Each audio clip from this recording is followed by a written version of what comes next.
தானியேல் 9ஆம் அதிகாரம் 2-3 வசனங்கள். தானியேலாகிய நான் எருசலேமின் பாழ் கடிப்புகள் நிறைவேறி தீர 70 வருஷம் செல்லும் என்று கர்த்தர் எரேமியா தீர்க்கதரிசியோடு சொல்லிய வருஷங்களின் தொகையை புஸ்தகங்களால் அறிந்து கொண்டேன். நான் உபவாசம் பண்ணி இரட்டிலும் சாம்பலிலும் உட்கார்ந்து தேவனாகிய ஆண்டவரை ஜெபத்தினாலும் விண்ணப்பங்களினாலும் தேட என் முகத்தை அவருக்கு நேராக்கி. இந்த தானியேல் 9ஆம் அதிகாரம் முழுவதிலும் ஒரு நீண்ட ஜெபம், தானியேல் செய்த ஒரு நீண்ட ஜெபம் எழுதப்பட்டிருக்கிறது.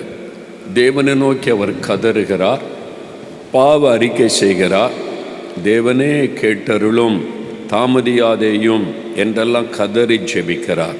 ஆண்டவரே மன்னியும், ஆண்டவரே கேளும், ஆண்டவரே இறங்கும் அப்படியெல்லாம் கதறுகிறார். இந்த ஜெபத்தினுடைய முடிவில் தேவதூதன் இறங்கி வந்து ஜெபத்துக்கான பதிலையும் கொண்டு வருகிறார். அப்போ தானியேலுடைய ஜெபம் பரலோகத்தில் கேட்கப்பட்டு தேவன் அந்த ஜெபத்திற்கு பதிலையும் கொண்டு வந்து கொடுத்ததை இந்த அதிகாரத்திலே நம்ம பார்க்கிறோம். தானியேல் ஏன் இப்படி ஜெபம் பண்ணினார், எதற்காக இப்படி ஜெபம் பண்ணினார் என்று சொன்னால், அவர் தீர்க்க தரிசனத்தை அறிந்து அதை வைத்து அதற்காக அவர் ஜெபம் பண்ணினார். அதனால தான் பார்க்கிறோம், இஸ்ரவேல் மக்கள் பாபிலோன் தேசத்தில் அடிமைகளாய் விற்கப்பட்டு போனார்கள். 70 வருடங்கள் கடந்துவிட்ட சூழ்நிலையில் தானியேல் வயதான காலத்தில் யோசித்து பார்க்கிறார், என்றைக்கு என் ஜனத்திற்கு ஒரு விடுதலை கிடைக்கும், தேசம் பாழாய் கிடக்கிறதே, எப்பொழுது மாற்றம் வரும், இன்னும் எவ்வளவு காலம் இது நீடித்திருக்கும், கர்த்தர் தீர்க்க தரிசனமாக என்ன சொல்லி இருக்கிறார் என்பதை ஆராய்ந்து பார்த்தார். அவருக்கு தெரியும், தானியேல் மூலமாகத்தான் இந்த தீர்க்க தரிசனம் வெளிப்பட்டது என்பதை அறிந்திருந்ததுனால, எரேமியா தீர்க்கதரிசினால தான் இது அறிவிக்கப்பட்டிருந்ததுனால எரேமியா தீர்க்க தரிசன புஸ்தகத்தை ஆராய்ந்து பார்க்கிறார். அவர் ஆராய்ந்து பார்த்தபோது அறிந்து கொண்ட முக்கியமான ஒரு காரியத்தை இந்த பகுதியிலே விளங்க பண்ணுகிறார். எரேமியா 25ஆம் அதிகாரம் 11வது வசனம், எரேமியா 29வது அதிகாரம் 10வது வசனங்களில் இந்த சிறையிருப்பை பற்றியும் 70 வருடம் இந்த சிறையிருப்பு இருக்கும் என்பதாக தீர்க்க தரிசனத்தில் சொல்லப்பட்டதை அறிந்து கொண்டார். ஆனால் தீர்க்க தரிசனத்தில் சொல்லப்பட்டபடி நடக்கவில்லை. 70 வருஷம் ஆகிவிட்டது, நடக்கிற மாதிரி தெரியலையே, சிறையிருப்பிலிருந்து மக்கள் விடுதலை பெறுவதை மாதிரி தெரியவில்லையே. அதை அறிந்து கொண்ட போது அவர் தெளிவாய் உணர்ந்து கொண்ட ஒரு காரியம், தீர்க்க தரிசனத்துக்காக ஜெபிக்க வேண்டும், தீர்க்க தரிசனம் நிறைவேற ஜெபிக்க வேண்டும், அந்த தீர்க்க தரிசனத்தின்படி தேவ திட்டம் நிறைவேற மன்றாட வேண்டும் என்பதை அறிந்து கொண்டதுனால உபவாசம் பண்ணி இரட்டிலும் சாம்பலிலும் உட்கார்ந்து தேவனாகிய கர்த்தருடைய முகத்தை தேடி அவர் ஜெபிக்க ஆரம்பிக்கிறார். அந்த தீர்க்க தரிசனம் நிறைவேறுவதற்காக ஜெபித்த ஜெபம்தான் இந்த தானியேல் 9ஆம் அதிகாரத்தில் எழுதப்பட்டிருக்கிறது. அதை வைத்து ஜெபிக்க ஜெபிக்க ஜெபிக்க பரலோகம் அந்த ஜெபத்தை உற்று கவனிக்கிறது. இதற்காக இதுவரை யாரும் ஜெபிக்கலையே என்று நோக்கி கொண்டிருந்த போது, இதோ தானியேல் ஜெபம் பண்ணுகிறான் என்று பரலோகத்தின் தேவன் கவனித்து பார்த்து அந்த ஜெபத்துக்கு பதில் கொடுக்கும்படி தம் தூதனை அனுப்பி வைத்த காரியத்தை 23-24 வசனங்களிலே நீங்கள் பார்க்க முடியும். அப்போ அந்த தீர்க்க தரிசன ஜெபத்திற்கு தேவன் உடனே பதில் கொடுக்கிறதையும் பார்க்க முடியும். அப்போ எரேமியா தீர்க்கதரிசியினால் உரைக்கப்பட்டதை அவர் ஆராய்ந்து பார்த்து அதற்காக ஜெபிக்கிறார். அதே விதமாகத்தான் கடைசி காலத்தில் வந்திருக்கிற நாம் இந்த கடைசி காலத்தை குறித்து தேவன் சொல்லியிருக்கிற தீர்க்க தரிசனம் என்ன, ஆண்டவர் நாம் கூடி வந்து ஜெபித்த சமயத்தில் தீர்க்க தரிசனமாய் வெளிப்படுத்தின காரியம் என்ன, அதை அறிந்து அதை வைத்து ஜெபிக்கத்தான் தேவன் நம்மை அழைத்து வந்திருக்கிறார். ஆகவே தான் கடந்த டிசம்பர் மாதத்தில் 2வது வாரத்தில் 3 நாட்கள் கூடி உபவாசித்து ஜெபிக்கும் போது தேவன் பல காரியங்களை வெளிப்படுத்தி சொன்னார், பல தேசங்களை குறித்து வெளிப்படுத்தி சொன்னார். அந்த காரியங்களை தேவனுடைய சமூகத்தில் வைத்து அதனுடைய நிறைவேறுதலுக்காக தேவன் எதிர்பார்க்கிறபடி ஜெபிக்கத்தான் இந்த தீர்க்க தரிசன உபவாச ஜெபம். தானியேல் தீர்க்க தரிசனத்தை அறிந்து ஜெபிக்கிறார். அப்போ தேவன் நமக்கு கொடுத்த தீர்க்க தரிசனம் எல்லாமே வேத வசனத்தின்படியான தீர்க்க தரிசனம்தான். கர்த்தருடைய வசனத்தில் என்ன சொல்லப்பட்டிருக்கிறதோ அதை விளங்க பண்ணி கடைசி காலத்தில் இந்த தீர்க்க தரிசனம் எப்படி நிறைவேறும் அதைத்தான் ஆண்டவர் தீர்க்க தரிசனமாய் வெளிப்படுத்தி காண்பித்திருக்கிறார். இப்போ இயேசு சொன்ன தீர்க்க தரிசனம், இந்த கடைசி காலத்தை குறித்து இயேசு கிறிஸ்து சொன்ன தீர்க்க தரிசனம் என்ன, அதை அறிந்து நாம் ஜெபிக்க வேண்டும். வேத புஸ்தகத்தில் மத்தேயு 24 அதிகாரம் எடுத்துக்கொள்ளுங்க. மத்தேயு 24 அதிகாரம் 3 வசனம் முதல் 9 வசனம் வரைக்கும் வாசிக்கும் போது கடைசி காலத்தில் நடைபெறும் சம்பவங்களை குறித்து இயேசு அங்கே தெளிவாய் பேசுகிறார்.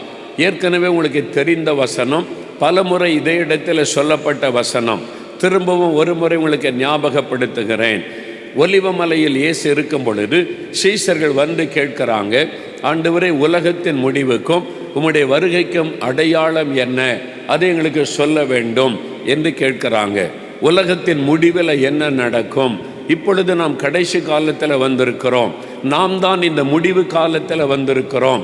2000 வருஷத்துக்கு முன்பாகவே சீஷர்கள் கடைசி காலத்தில் நடக்கிற காரியம் என்ன என்பதை அறிந்து கொள்ள வாஞ்சியாய் கேட்ட பொழுது இயேசு தீர்க்க தரிசனமாக பல காரியத்தை சொல்லுகிறார். நம்முடைய காலத்தில் தான் இது தீவிரமாய் நடைபெற்று கொண்டு வருகிறதை நம்ம பார்க்கிறோம். அதில் முக்கியமான சில காரியம் என்னவென்றால் யுத்தங்களையும் யுத்தங்களின் செய்திகளையும் நீங்கள் கேள்விப்படுவீர்கள். இப்போ யுத்தம், ரஷ்யா உக்ரைன் யுத்தம் நாம் யாரும் எதிர்பாராத யுத்தம், 1 வருஷமாக நீண்டு கொண்டே இருக்கிறது. மரணங்கள் சம்பவித்து கொண்டு இருக்கிறது. பட்டணங்கள் எல்லாம் குடியிருக்க முடியாதபடி அதெல்லாம் பாழாக்கப்பட்டு கொண்டு வருகிறது. இன்னொரு பக்கத்தில் சீனாவுடைய இராணுவம், தைவான் பக்கத்தில் கடற்கரையில் இராணுவங்கள், அவருடைய கப்பல்கள் அவங்க திரளாய் சேர்க்கப்பட்டிருக்கிறது என்ற செய்தி வருகிறது. எந்த வேளையிலே தைவானோட சீனா யுத்தம் பண்ணலாம், அப்படி ஒரு யுத்தம் வந்தால் பெரிய அழிவை உண்டாக்கும் என்ற செய்திகள் வருகிறது. இன்னொரு பக்கத்தில் இந்தியாவின் எல்லையிலே சீனா யுத்தத்திற்கான காரியத்தை செய்கிறது. அப்போது இந்திய இராணுவத்துக்கும் சீன இராணுவத்திற்கு மோதல்கள் உண்டாகிறதை செய்தித்தாளிலே பார்க்கிறோம். யுத்தங்களையும் யுத்தங்களின் செய்திகளை கேள்விப்படுவீர்கள். அந்த மாதிரி காரியம் நடக்கிறது. இந்த பக்கத்தில் பாகிஸ்தானும் சீனாவும் ஒன்றிணைந்து இந்தியாவை தாக்கக்கூடும் என்ற செய்திகள் பத்திரிகையிலே வருகிறது. ஒருவேளை 2 நாடுகளை சேர்ந்து தான் இந்தியாவுக்கு விரோதமாக யுத்தம் பண்ண ஆரம்பிக்கும் என்று கணித்து சிலர் பத்திரிகையில் செய்தி வெளியிடுகிறதை பார்க்கிறோம். யுத்தங்களின் செய்திகள் வந்து கொண்டு இருக்கிறது. இன்னொரு பக்கம் பஞ்சங்கள் தீவிரமாய் பரவி கொண்டு இருக்கிறது. இலங்கை தேசத்தில் உண்டான பஞ்சம் இன்னும் முழுமையாய் அற்றுப்போகவில்லை. இன்னும் மக்கள் பாதிக்கப்பட்டவர்களாய், பெட்ரோல் கிடையாது, டீசல் கிடையாது, ரேஷன் கார்டு தான், ரேஷனுக்கு வாரத்துக்கு இத்தனை லிட்டர் தான் கொடுக்கப்படும், விலைவாசி பெருகிவிட்டது. இந்த பஞ்சத்தின் பாதிப்பு இலங்கையில் மாத்திரம் அல்ல, பாகிஸ்தானில் பஞ்சம் ஆரம்பித்து விட்டது. பொருளாதார வீழ்ச்சி, மக்கள் அலைமோத ஆரம்பிச்சிட்டாங்க. பாகிஸ்தானில், ஆப்கானிஸ்தானில் பஞ்சம் உண்டாக ஆரம்பித்து விட்டது. ஜனங்கள் பாதிக்கப்பட்டு கொண்டிருக்கிறார்கள். வளர்ந்த நாடுகள் என்று சொல்லக்கூடிய பிரான்ஸ் தேசத்தில் கூட பெட்ரோல் டீசல் ரேஷனில் கொடுக்க ஆரம்பிச்சிட்டாங்க. வீட்டுக்கு அனுப்பப்படுகிற கேஸ் எல்லாம் ரேஷன், மின்சாரம் ரேஷன், இவ்வளோதான் பயன்படுத்த வேண்டும் என்கிற நிலைமை வளர்ந்த நாடுகள் என்று சொல்லப்படுகிற பிரான்ஸ் தேசத்தில் உண்டாகிவிட்டது. ஆண்டவர் இந்த வருஷத்தில் தீர்க்க தரிசனமாக சொன்ன காரியம், உலக அளவில் ஒரு பெரிய கொடிதான பஞ்சம் வரப்போகிறது. அது மனிதர்களால் உண்டாக்கப்படுகிற பஞ்சம், இயற்கையினால் வருகிற பஞ்சம் அல்ல, மனிதர்களால் உருவாக்கப்படுகிற பஞ்சம் என்பதாக ஆண்டவர் எச்சரித்திருக்கிறார். உலக அளவில் இந்த வருஷம் அந்த பஞ்சத்தின் தாக்கத்தை நம்ம பார்க்க போகிறோம். கொடிதான பஞ்சம் வரும் என்பதாய். அதே மாதிரி கொள்ள நோய் ஒரு முறை உலகம் முழுவதையும் தாக்கி முடித்திருக்கிறது. மறுபடியும் ஒரு கொள்ள நோய் மறுபடியும் வரும் என்ற செய்தி பரப்பப்பட்டது. பாருங்க, சாத்தான் இந்த மாதிரி காரியத்தை பயன்படுத்தி எழுப்புதலை முடக்கி போடவும், தேவ திட்டத்தை நிறைவேறாதபடி தடுக்கவும் அவன் பஞ்சத்தையும் யுத்தங்களையும் கொள்ள நோய்களையும் பயன்படுத்தி தன்னுடைய திட்டத்தை நிறைவேற்ற நினைக்கிறான். ஆனால் ஆண்டவர் பஞ்ச காலத்திலும் தன் பிள்ளைகளை போஷிக்க அறிந்திருக்கிற தேவன். உலகமெல்லாம் பஞ்சம் இருந்தாலும், தேசமெல்லாம் பஞ்சத்தினால் பாதிக்கப்பட்டாலும், எலியா சாரிபாத் விதவின் வீட்டில் மா குறைந்து போகவில்லை, எண்ணெய் இல்லாமல் போகவில்லை. எத்தனை காலம் பஞ்சம் நீடிக்கிறதோ அத்தனை காலம் அந்த வீட்டில் மக்கள் போஷிக்கப்பட்டு கொண்டிருந்தார்கள். பஞ்ச காலத்தில் அங்கே ஈசாக்கு விதைக்கிறார். யாருடைய நிலைமை விளையவில்லை. பஞ்ச காலம், மழை இல்லை, விளைச்சல் வராது. ஆனால் ஈசாக்கு ஜெபமணி விதைத்தால் 100 மடங்கு பலன் அடைகிறார். இந்த பஞ்ச காலத்தில் கர்த்தருடைய பிள்ளைகள் போஷிக்கப்பட்டிருப்பார்கள். கர்த்தருடைய பிள்ளைகள் பாதுகாக்கப்பட்டிருப்பார்கள். கொடிதான ஒரு பஞ்ச காலம் வரும் என்று ஆண்டவர் எச்சரித்திருக்கிறார். பூமி அதிர்ச்சிகள், இன்னும் பல இடங்களில் பெரிய பூமி அதிர்ச்சிகள் உண்டாகும் என்று எச்சரித்திருக்கிறார். சமீபத்தில் இந்தோனேஷியாவில் உண்டான பூமி அதிர்ச்சி அந்த தேசத்தை கலங்க பண்ணி இருக்கிறாரு. இந்த மாதிரி காரியங்கள் உண்டாகும். அடுத்த ஆண்டவர் சொன்ன முக்கியமான ஒரு அடையாளம் 9வது வசனம் பாருங்க. மத்தேயு 24ஆம் அதிகாரம் 9வது வசனம். அப்பொழுது உங்களை உபத்திரவங்களுக்கு ஒப்பு கொடுத்து உங்களை கொலை செய்வார்கள். என் நாமத்து நிமித்தம் நீங்கள் சகல ஜனங்களாலும் பகைக்கப்படுவீர்கள். இது ஒரு முக்கியமான அடையாளம். ஆண்டவருடைய வருகை சமீபம், கடைசி காலத்துக்கான முக்கியமான அடையாளம். உங்களை உபத்திரவத்திற்கு ஒப்பு கொடுப்பார்கள், உங்களை கொலை செய்வார்கள். சுவிசேஷத்தை அறிவிக்கிறவர்களை கொலை செய்வார்கள். சுவிசேஷத்தை அறிவிக்கிறவர்கள் பகைக்கப்படுவார்கள். சுவிசேஷத்தை அறிவிக்கிறவர்கள் நெருக்கப்படுவார்கள். அதுதான் ஆண்டவர் சொல்லி இருக்கிற அந்த வசனத்தில் பார்க்கிறோம். உங்களை கொலை செய்வார்கள், உபத்திரவப்படுத்துவார்கள். இன்றைக்கு இந்தியாவில் இது பெருகி கொண்டிருக்கிறது. இது உலகம் தழுவின கொள்ள நோய் வந்தது போல, உலகம் தழுவின பஞ்சம் வருவதை போல, உலகம் தழுவின உபத்திரவம் சபைக்கு உண்டாகும். உலகம் தழுவின உபத்திரவம் சுவிசேஷத்தை அறிவிக்கிறவர்களுக்கு உண்டாகும். இந்த உபத்திரவமும் உலகம் தழுவின உபத்திரவமாக இருக்கும். இப்பொழுது பாருங்க, இயேசுவை அறிவித்தால் உபத்திரவம் பாடுகள். கிறிஸ்தவ நாடு என்று சொல்கிற அமெரிக்கா தேசத்தில் கூட இயேசுவை சொல்ல முடியவில்லை. இயேசுன்ற பெயரை டிஷர்ட்டில் போட்டிருந்தா அவங்கள போலீஸ் அரெஸ்ட் பண்ணி கொண்டு போகிறாங்க. பனியனை கலட்டுன்னு சொல்கிறாங்க. இயேசுன்ற நாமத்தையே சொல்லக்கூடாதுன்னு சொல்கிறாங்க.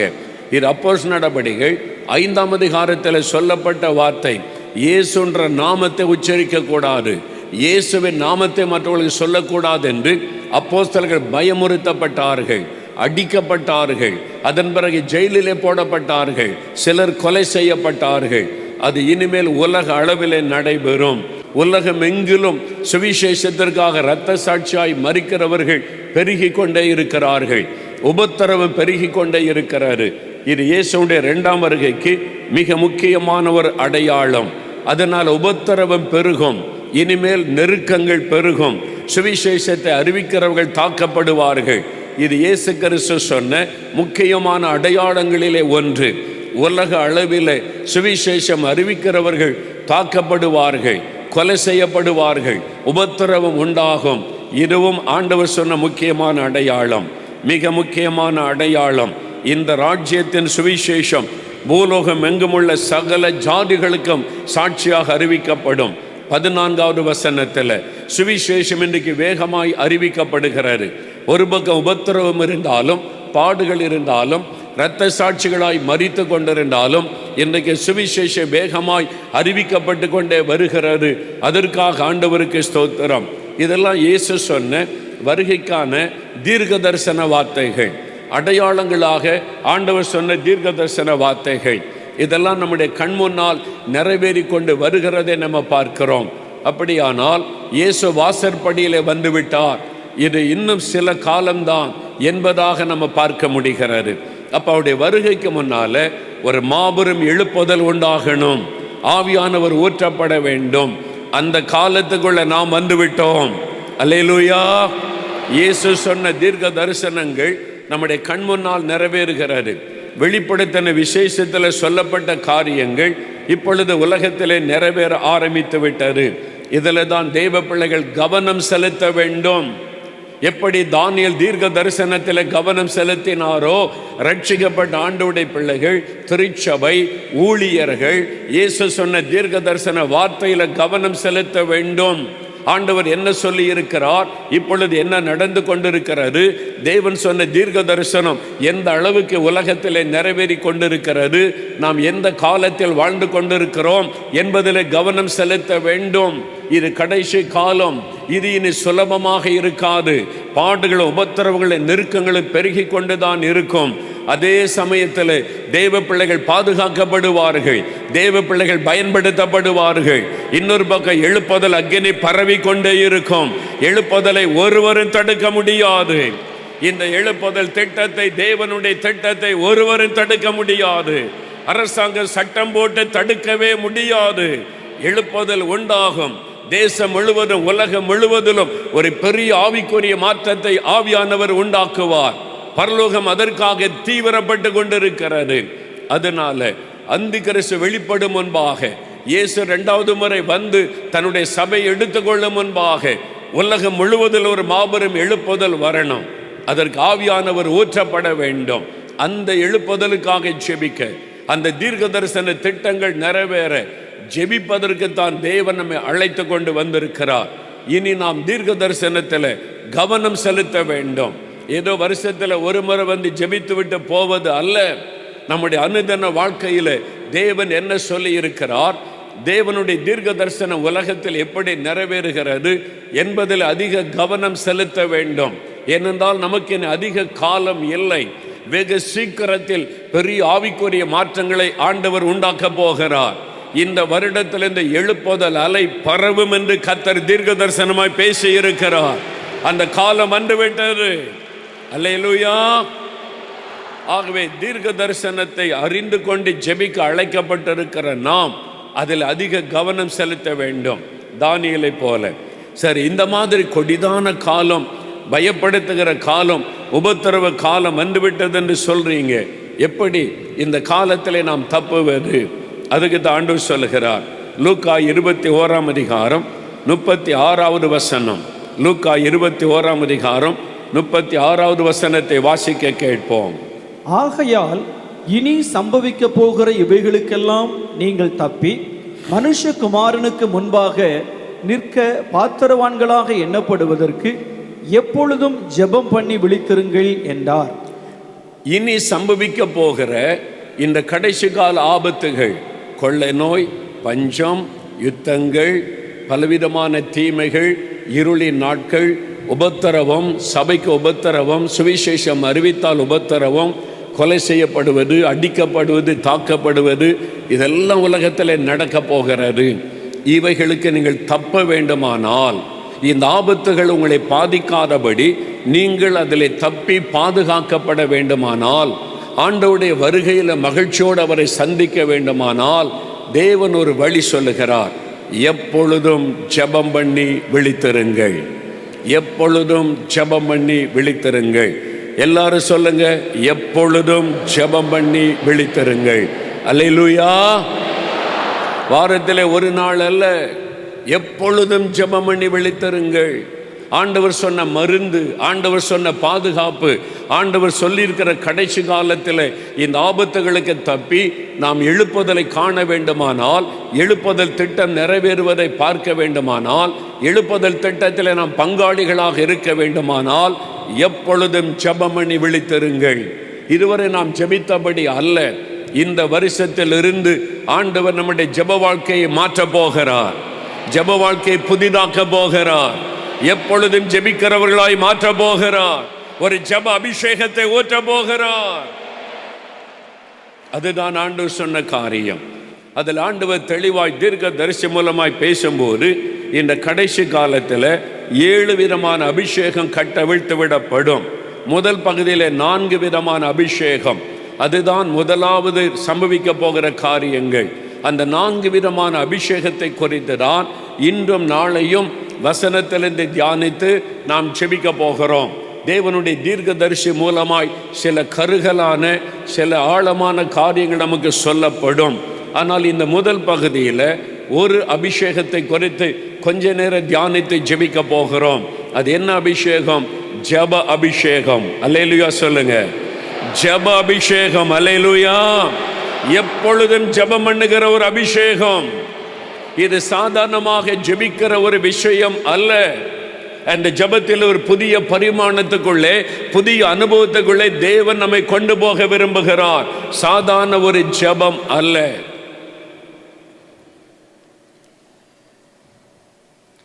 நான் 72ஆம் வருஷம் கிருபையாக ரட்சிக்கப்பட்டேன்.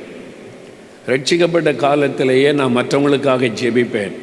எல்லாரும் ரட்சிக்கப்படணும், எல்லாரும் ரட்சிக்கப்படணும், இந்த பட்டணம் அந்த பட்டணம், எல்லாருக்காக ஜெபிப்பேன்.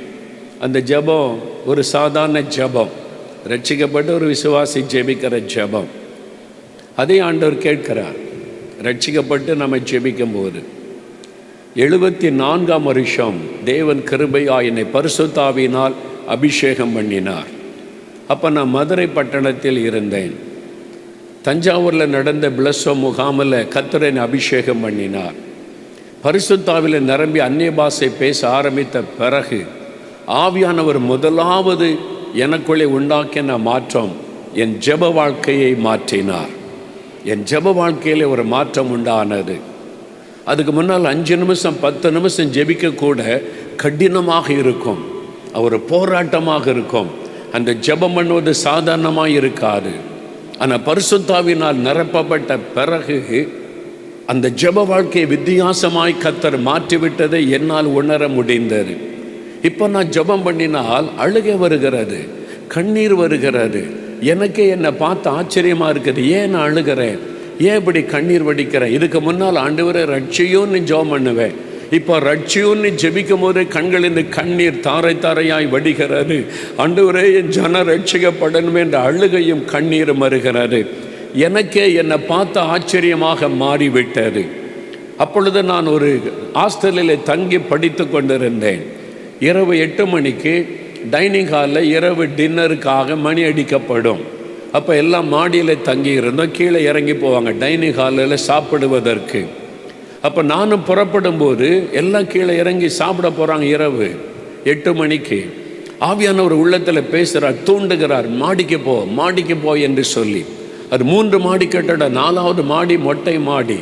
ஆவியானவர் தூண்டுகிறார். எனக்கு அதெல்லாம் புதுசாக இருக்குது, யாரும் எனக்கு சொல்லி கொடுத்ததில்லை. இப்படிலாம் கூட ஆண்டவர் பேசுவார் என்று எனக்கு தெரியாது.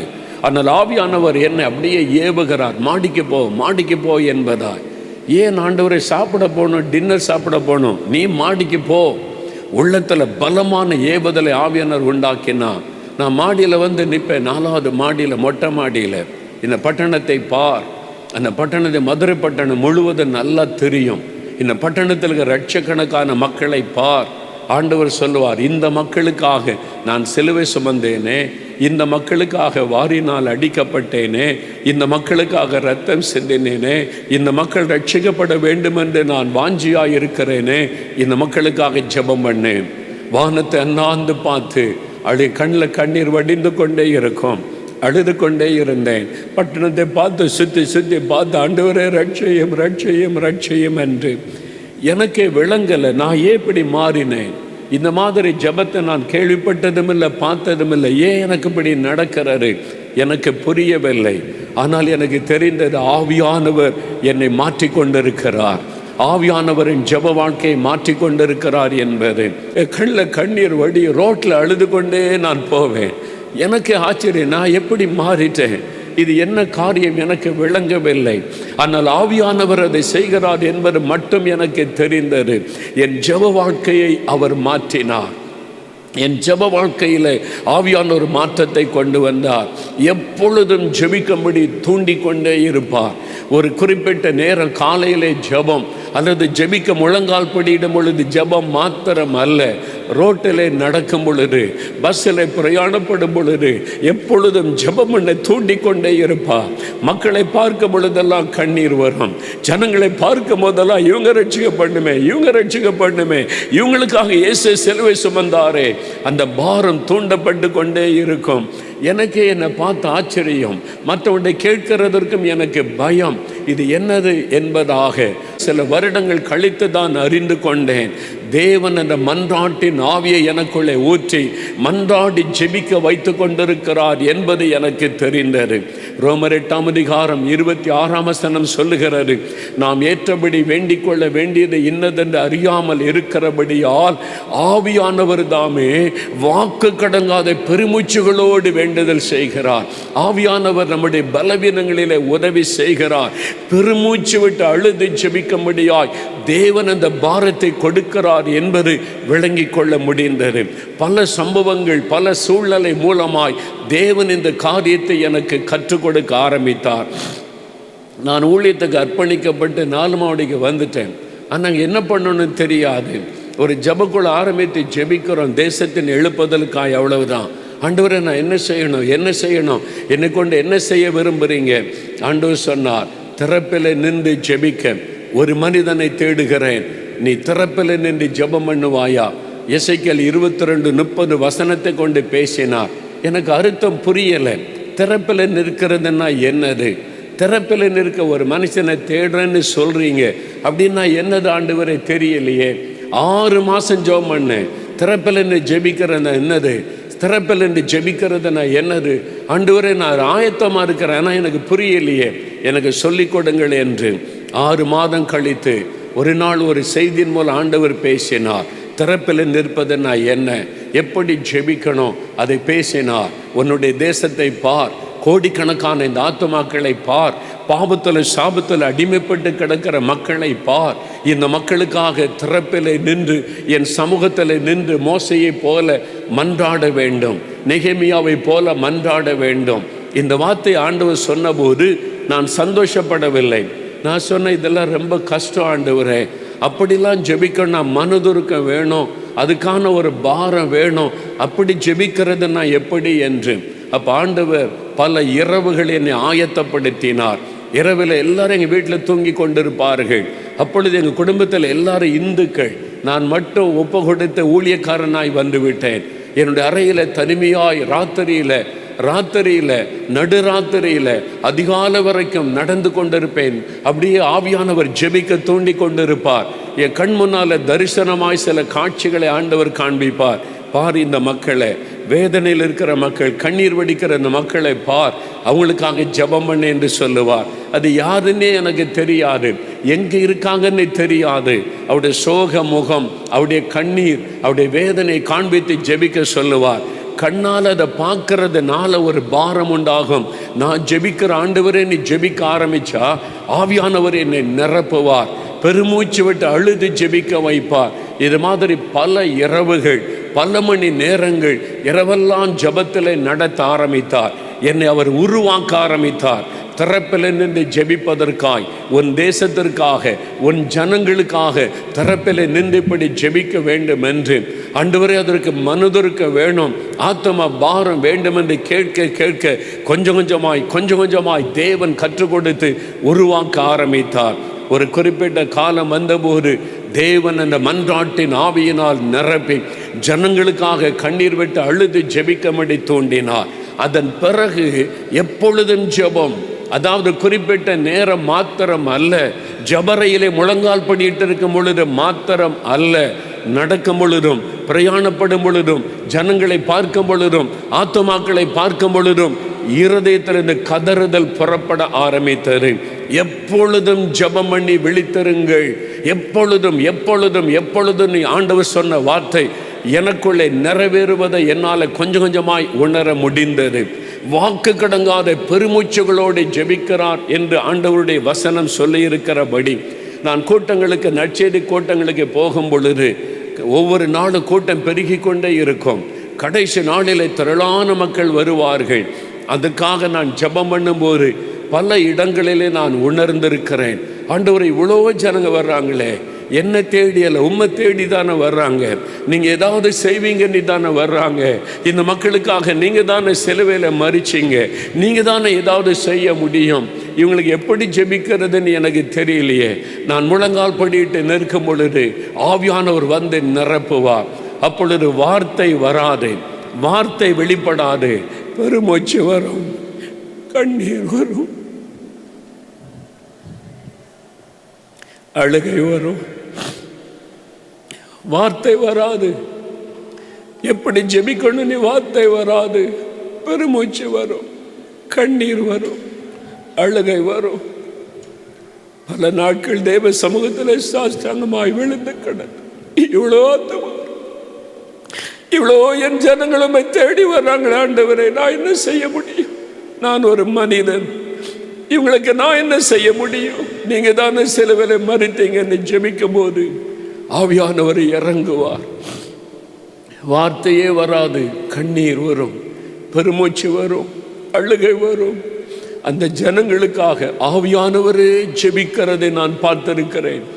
ஆவியானவரே நம்மை பொறுப்படுத்த அவரே மன்றாடுவார். பிதா கிட்ட பரிந்து பேசி மன்றாடுவதை நான் பார்த்திருக்கிறேன். சில சமயம் ஆண்டவர் சொல்லி கொடுத்தார். ஒரு பட்டணத்துக்கு ஊழியத்துக்கு போயிருந்தேன். கடைசி நாள் கூட்டத்துக்காக காத்திருந்து ஜெபித்து கொண்டிருந்தேன்.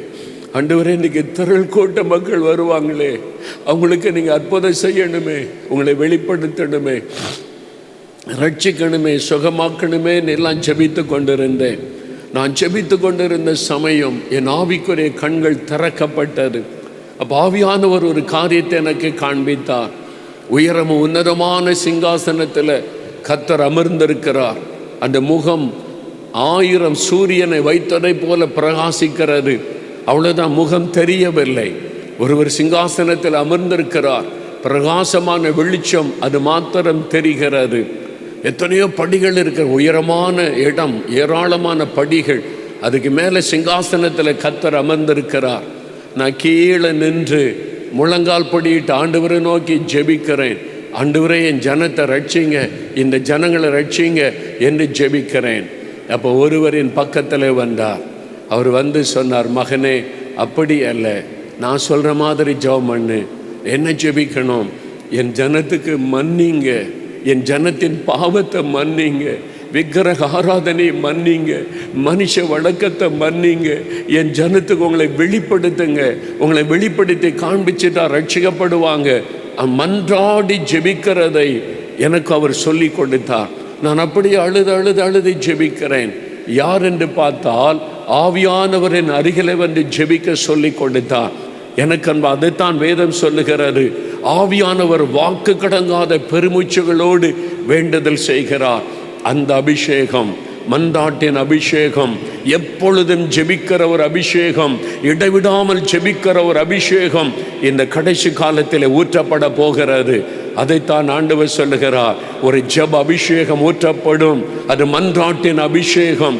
அது தேவ சமூகத்தில் இரவும் பகலும் மன்றாடுகிற ஒரு அபிஷேகம். இரவு படுக்கைக்கு போனால் சில சமயத்தில் அந்த பாரத்தை ஆவியானவர் உண்டாக்குவார். சில வருடங்களுக்கு முன்பாக அதிகமாக ட்ரெயினில் பிரயாணப்படுவேன். ட்ரெயினில் இங்கிருந்து சென்னைக்கு போகணுன்னா சாப்பாடு கையில் கொண்டு போயிடுவேன். சீக்கிரமாக சாப்பிட்டு சீக்கிரம் படுத்துறணும், ஏன்னா அந்த பிரயாணத்தில் தான் கொஞ்சம் அதிகமாக ஓய்வெடுக்க முடியும் என்று சொல்லி. மற்ற நாளெல்லாம் தொடர்ந்து ஊழியம் இருக்கும், அதனால் கொஞ்சம் அதிக நேரம் தூங்கி ரெஸ்ட் எடுக்கலாம் என்று ஒரு நாள் அப்படி வேகமாக சாப்பிட்டுட்டு படுக்கைக்கு போய்விட்டேன். திடீரென்று அதிகாலை நேரம், இன்றைக்கி நல்லா தூங்கி எழும்பலான்னு இருந்தால் நடுராத்திரியில் இரவு 12 மணி இருக்கும், ஆண்டவர் எழுப்பினார். ட்ரெயினில் மேலே நான் படுத்திருக்கிறேன், மேல் அப்பர் அந்த பர்த்தில் படுத்திருக்கிறேன். ஆவியானவர் எழுப்புகிறார். எழுப்பி ஜெபம் பண்ணு. டைமை பார்க்குறேன் 12 மணி. நான் அப்படியே அந்த அப்பர் பர்த்தில் முழங்கால் படியிட்டு தன்னை குறுகி கொண்டு அப்படி நெடுமுழங்காலில் நிற்க முடியாது, அப்படியே ஜெபிக்கிறேன். எதுக்காக ஜெபிக்கணும்? ஆண்டவர் சில சமயம் எழுப்பும்போது அவர் ஏதோ ஒரு காரியத்துக்காக ஜெபிக்க மனதில் இருக்கிற பாரத்தை சொல்லுவார். நான் ஜெபிக்கிற ஆண்டவரை என் ஜனத்துக்காக எனக்கு கிருபை தாங்க என்ற போது ஆவியானவர் இறங்கினார். மன்றாட்டின் ஆவியானவர் இறங்கினார். என் கண்ணில் கண்ணீர் வடிந்து கொண்டே இருக்கிறது. நான் ஜெபத்தை முடிக்கும் போது அதிகாலை 5 மணி ஆகியிருந்தது.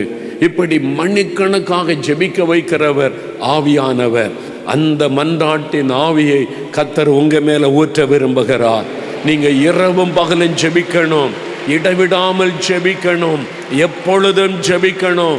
நடந்து கொண்டிருந்தாலும் ஜெபிக்கணும், சாப்பிட உட்கார்ந்தாலும் ஜெபிக்கணும், உங்களுடைய இருதயம் கதறிக்கொண்டே இருக்கணும். அப்படிப்பட்ட ஒரு ஜெப அபிஷேகத்தை கர்த்தர் உங்கள் மேல ஊற்ற போகிறார். அது மன்றாட்டின் அபிஷேகம், ஆவியானவர் வாக்கு கடங்காத பெருமூச்சுகளோடு ஜெபிக்கிற அபிஷேகம். அந்த அபிஷேகம் வந்துட்டா சில சமயங்களுக்கு வார்த்தையே வராது, வெறும் கண்ணீர் வரும், பெருமூச்சு வரும், அழுகை வரும், ஆத்துமாக்கள் கண் முன்னால நின்று கொண்டே இருக்கும். சில சமயத்தில் சாஸ்தாங்கமாய் விழுந்து கிடப்பீங்க, அப்படியே தரையில் விழுந்து கிடப்பீங்க, அழுது கொண்டே இருப்பீங்க, பெருமூச்சு வரும். அந்த அபிஷேகத்தை ஆண்டவர் கட்டவிழ்க்க விரும்புகிறார். அந்த ஜப அபிஷேகத்தை உங்க மேல ஊற்ற விரும்புகிறார். இயேசுவை போல கெத்செமனே தோட்டத்திலே ஜெபித்ததை போல இரவும் பகலும் அழுது புலம்படியான ஒரு ஆவியை ஆண்டவர் கொடுக்க விரும்புகிறார். இன்றைக்கு இப்பொழுது எல்லாரும் முழங்கால் படியிடுவோம், எல்லாரும் முழங்கால் படியிடுவோம். ஆண்டவரே, இந்த அபிஷேகம் எனக்கு வேணும், இந்த கடைசி கால ஜப அபிஷேகம் எனக்கு வேணும். ஆண்டவரே, இந்த மன்றாட்டின் அபிஷேகம் எனக்கு வேணும். நான் எப்பொழுதுமே ஜெபிக்கணும். ஆண்டவரே, காலையிலே மாத்திரம் அல்ல, மாலையிலே மாத்திரம் அல்ல, நடந்து கொண்டிருந்தாலும் ஜெபிக்கணும், சாப்பிட உட்கார்ந்தாலும் ஜெபிக்கணும், பிரயாணப்பட்டாலும் ஜெபிக்கணும். ஆத்துமாக்களை பார்க்கும் பொழுதெல்லாம் என் இருதயம் கதறிக்கொண்டே இருக்கணுமே, ஜனங்களுக்காய் புலம்பிக் கொண்டே இருக்கணுமே. அந்த பாரம் எனக்கு வேணுமே.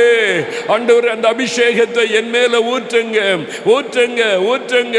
அந்த அபிஷேகம் என் மேல இறங்கட்டும். மன்றாட்டின் அபிஷேகம், இரவும் பகலும் ஜெபிக்கிற ஒரு அபிஷேகம், இடைவிடாமல் ஜெபிக்கிற ஒரு அபிஷேகம், இந்த ஜப அபிஷேகம் ஆண்டவரே என் மேல ஊற்றப்படுவதாக, ஊற்றப்படுவதாக.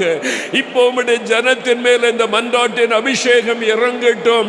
தேவனே, தேவனே, ராஜாவே, இரவும் பகலும் ஜெபிக்க வைக்கிற ஒரு அபிஷேகம், ஆத்துமாக்களுக்காக புலம்பி அழ வைக்கிற ஒரு அபிஷேகம், ஒரு புலம்பலின் அபிஷேகம், மன்றாடுகிற அபிஷேகம், ஆத்துமாக்களுக்காக கதறுகிற ஒரு அபிஷேகம், உம்முடைய பாதத்திலே விழுந்து கடந்து புலம்புகிற ஒரு அபிஷேகம், இந்த ஜப அபிஷேகம் இறங்கட்டும், இறங்கட்டும், இறங்கட்டும்.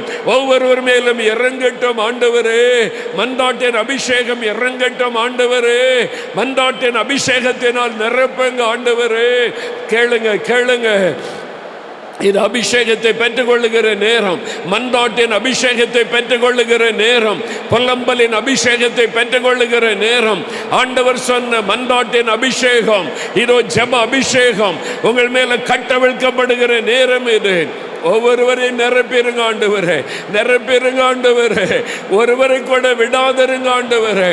சிறு பிள்ளைகள், வாலிபர்கள், பெரியவர்கள் எல்லாருக்குள்ள இந்த அபிஷேகம், இந்த மன்றாட்டின் அபிஷேகம் இறங்கட்டும். ஜப அபிஷேகம் இறங்கட்டும். அழுது புலம்புகிற அபிஷேகம் இறங்கட்டும். நிரப்புங்க, நிரப்புங்க, நிரப்புங்க. ஒருவரை கூட விடக்கூடாது ஆண்டவரே. இப்பொழுது, இப்பொழுது, இப்பொழுது இந்த ஜப அபிஷேகத்தை ஆண்டவர் உங்க மேல ஊற்ற போகிறார். மன்றாட்டின் அபிஷேகத்தை ஊற்ற போகிறார். அழுது புலம்புகிற அபிஷேகம், ஆத்துமாக்களுக்காக திறப்பில் நெருக்கிற அபிஷேகம், மன்றாடி புலம்புகிற அபிஷேகம் இப்பொழுது உங்க மேல இறங்க போகிறது, இறங்க போகிறது. பெற்றுக்கொள்ள போகிறீங்க. ஆண்டவரே, தேவனே, சிங்காசனத்தில் வைத்திருக்கிறவரே, இதோ திறப்பில் நெருக்கிற ஆட்களை தேடினீரே, வந்திருக்கிறாங்கப்பா, வந்திருக்கிறாங்க. நீங்க தானே கொண்டு வந்தீங்க. இப்பொழுது நிரப்புங்க, நிரப்புங்க. ஜெப அபிஷேகத்தினால நிரப்புங்க, ஜெப அபிஷேகத்தினால நிரப்புங்க, மன்றாட்டின் அபிஷேகத்தினால நிரப்புங்க. இரவும் பகலும் அழுது புலம்பும்படியாய் ஜெப அபிஷேகத்தினால நிரப்புங்க. இடைவிடாமல் ஜெபிக்க முடியாய், எப்பொழுதும் ஜெபிக்க முடியாய் ஜெப அபிஷேகத்தினால நிரப்புங்க, நிரப்புங்க, நிரப்புங்க, நிரப்புங்க. கட்டவிழ்க்கப்படுவதாக ஜெப அபிஷேகம், கட்டவிழ்க்கப்படுவதாக மன்றாட்டின் அபிஷேகம், கட்டவிழ்க்கப்படுவதாக. ஒவ்வொருவரையும், ஒவ்வொருவரையும், ஒவ்வொருவரையும் நிரப்பட்டும், நிரப்பட்டும், நிரப்பட்டும். ஜெபிங்க, ஜெபிங்க, ஜெபிங்க, ஜெபிங்க, ஜெபிங்க, ஜெபிங்க. இயேசு, அபிஷேகிக்கிற இயேசு உங்கள் மத்தியிலே உலாவிக் கொண்டிருக்கிறார்.